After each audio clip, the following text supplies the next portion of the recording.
अब इनका तकब्बुर देखो हुजूर के इल्म के सामने। हम बड़ी बड़ी किताबें पढ़ते हैं, हमें मिलाद कहीं नहीं मिलता, ये कहां से बरेलियों ने मिलाद निकाला हुआ है? हमारे फला फला मुहद्दिस थे, उनको ना कुरान में मिला ना हदीस में मिला। मैंने एक इनके शंटू से सवाल किया, मैंने कहा जो इतनी लंबी आप तमहीद बांध रहे हैं कि हमारे फला मुहद्दिस को नहीं मिला मिलाद, तुम कहां से मिलाद ले आए? मिलाद कहां है कुरान में? मैंने कहा ठीक है, आप क्या ढूंढ रहे हैं? का मिलाद। मैंने कहा मिलाद किसको कहते हैं? का मालूम नहीं। तो मैंने कहा ढूंढ क्या रहा? मैंने कहा ये कागज पकड़ और कलम ले, पहले मिलाद लिख के होता क्या? मैंने बता दिया मिलाद हुजूर की शानों के बयान का नाम है।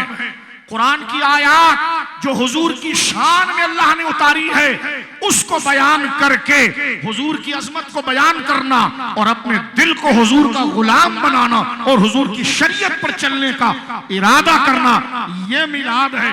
मिलाद की तारीफ तुझे नहीं आ रही है तो तू ढूंढ क्या रहा है? पहले जान तो सही कि मिलाद क्या है, फिर बता वो कहां पर नहीं है।